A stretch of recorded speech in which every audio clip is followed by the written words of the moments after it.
Hello there my YouTube friends and fans, welcome back to Battlefield 5. Guess what? We had an update yesterday, a pretty big one actually, which gave us a bunch of new weapons, a couple new maps, gadgets, vehicles, lots of goodies.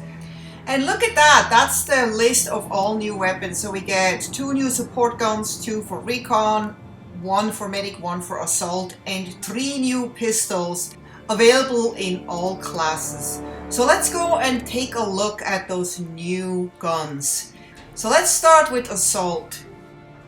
So here we have the M1941 Johnson. That's the only new gun for this class.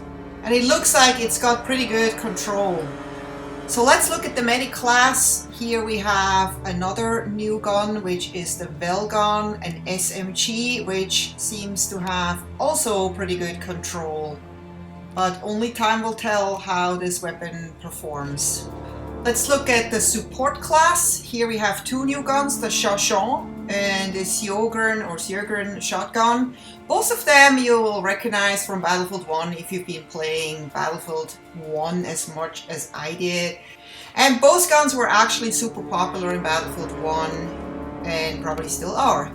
So let's hop to the recon class and look at those guns here. We have 2 new guns. We have the K31/43 and an M3 infrared, which looks like absolutely crazy. It doesn't even actually look like a gun, so I can't wait to see how this gun performs. And last but not least, let's look at the pistols real quick. So we have a bunch of pistols here, the PKK, normal and suppressed, and then the Railroad, and then an M1911 suppressed. So those suppressed pistols will definitely come in very handy. So let's go play. We have the first of the 2 new maps. This one is called Provence, which is a French village, and I'm rocking the new assault gun called the M1941 Johnson. So at this point I'm completely new. I have no idea how this gun performs, so this will definitely be like a warm-up run for me. But I learned really fast that this is basically the M1 with a few improvements, a couple improvements. The one is it's got more control. The other is it's got a couple more bullets. The M1 has 8 bullets in the magazine, this one has 10, and to me that's really exciting because it happened so many times with the M1 that I just needed 1 more bullet and died because I ended up in the reload animation instead of being able to shoot. And the improved control is noticeable right off the bat because you do not have this annoying vertical recoil that you have with the M1. Even with the M1 specialization that reduces the vertical recoil, it's still very annoying, especially when you try to take people out or on longer distance. It becomes very hard to actually make a headshot. And if you just try to shoot the body, it just takes way too many bullets, and it usually happens that you end up dead. But anyway, long story short, I really love this gun. I played many rounds with it on different types of maps and different scenarios, and I would say this is kind of like an overall gun that you can use for all matches if you like this type of semi-auto rifle situation. I definitely do. I prefer those over spray and pray guns, but each one their own. And while this map is nice to have, I just had the feeling that this map wasn't quite finished. Not the layout or anything like that, but the graphics to me just looked like they weren't polished, like they look on other maps. But it could just be me. It just to me felt like it's more like a beta kind of type of map than a finished map. But we'll see how the second map looks. I haven't been able to play the other map yet, so I will try to make a video once I get to play, but until then everyone has probably seen it anyway. But I'm very excited to see what it is because I absolutely love desert maps, especially since Battlefield 1. So besides the 2 maps and the 9 new weapons, what else did we get? Well, we got 6 new vehicles, 5 new gadgets, and 3 grenade varieties. And since we already talked about the guns, let's get into the gadgets. So for the gadgets, we got a Doppelschuss for the recon, an RMN 50 grenade launcher also for the recon, a pistol flamethrower, that sounds amazing, for the assault, and a shaped charge for the support, whatever that is, and the Kampfpistole for the support. Don't know how a Kampfpistole, which is like a handgun, can be a gadget, but we'll see what that's all about. That's gonna be interesting. And for the new grenades, we got a firecracker grenade for all classes, a demolition grenade for all classes, and a Type 99 mine for all classes. So that Type 99 mine sounds very interesting. I'm still looking for something that I can take tanks down by myself on the first try, and I don't need 3 other people shooting at the tank, or I don't need to die and retry. So far I've been pretty unsuccessful taking out tanks with just grenades and grenade launchers in combination. And then they also added new vehicles, actually 6 altogether, an A-20 bomber for the US faction, a P-70 Night Fighter for the US faction, a P-51D fighter plane for the US faction, a P-51K fighter plane for the US faction, an M8 Greyhound for the US faction, and only one for another faction, which is the Puma armored car for the German faction. And by learning that there is an infrared gun and a night fighter plane, I'm kind of wondering if they have plans to come out with a night map. I mean, overall, they kind of said there isn't going to be any new anything. And now we have so many new things plus 2 new maps. It would be really awesome to have actually a night map. And I don't know why I'm saying that, because I'm usually not a fan of night maps because I have a hard time. I have night blindness. So I, for example, cannot really drive at night because my vision is just not good enough. It's very scary for me to drive at night because I don't see things that I'm supposed to see. And it's the same with games. When I play night games that are super dark, like realistic night, I have a really hard time seeing anything at all. So with infrared and night vision stuff, this is actually quite possible.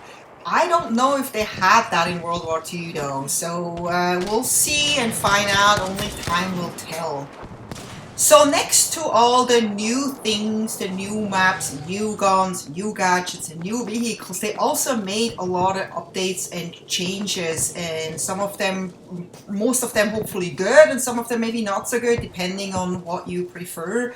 For example, on Aerodrome, they removed the MG turret that was placed below the ground at the edge of the map. I don't know about that, but that's good that they fixed that. Also on Aerodrome, they removed the stationary weapon fortification that was placed into the ground near Sector F, so they had some underground issues there, I guess. And they temporarily removed the Al-Samdan map from the rotation while they address an issue with incorrect VO following a change to the playable factions on this map. It will be returned to all rotations pending a hotfix that will be released as soon as possible. Thank God, because I really like that map. On Merida, they fixed a hole in the wall by Servo's farm, which could be exploited. Interesting. That would explain a lot of things. On Panzer Storm, all standard modes now feature US versus Germany. And also on Panzer Storm, the German army is now set as the defending force. On Twisted Steel, all standard modes now feature US versus Germany.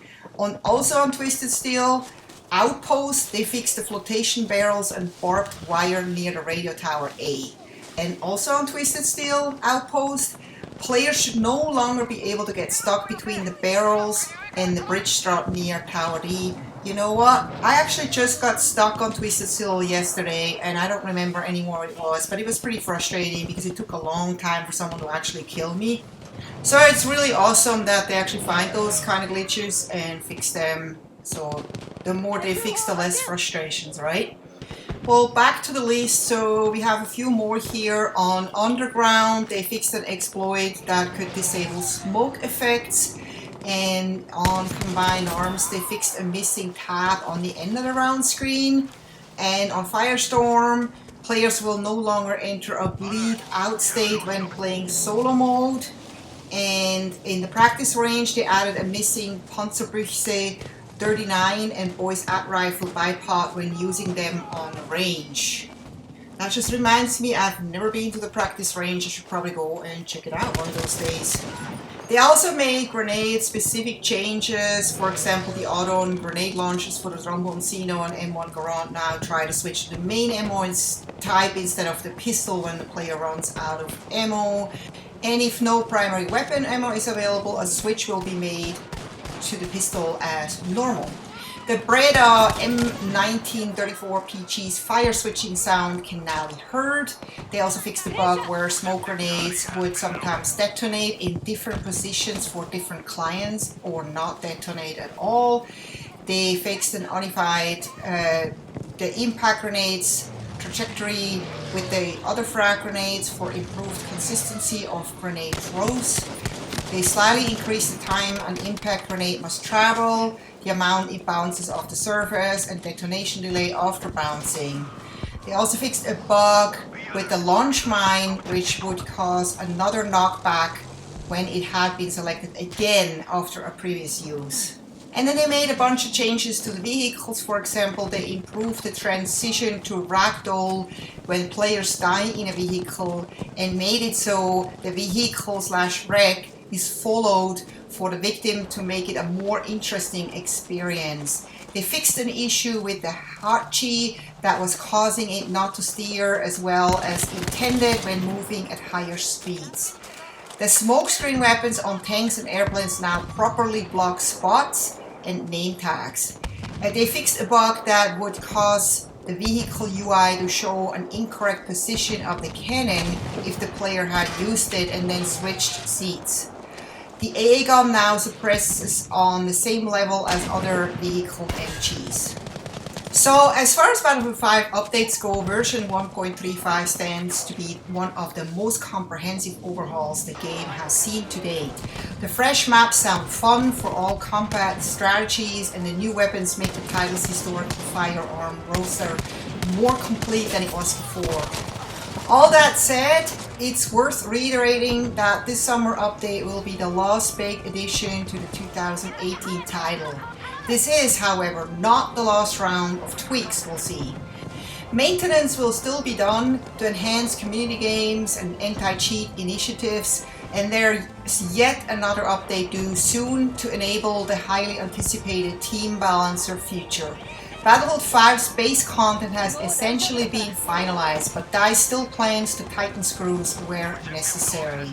With that said, I hope a lot of Battlefield players are actually coming back to this game, because I have just recently started to really enjoy this game after I was very frustrated at the beginning. I hope you enjoyed this video, and if you did, please don't forget to give me a thumbs up or leave a comment leave a comment. I always appreciate those. If you have any questions, let me know. If you have any feedback, let me know. And I hope I see you next time. Until then, happy gaming. Take care. Bye-bye.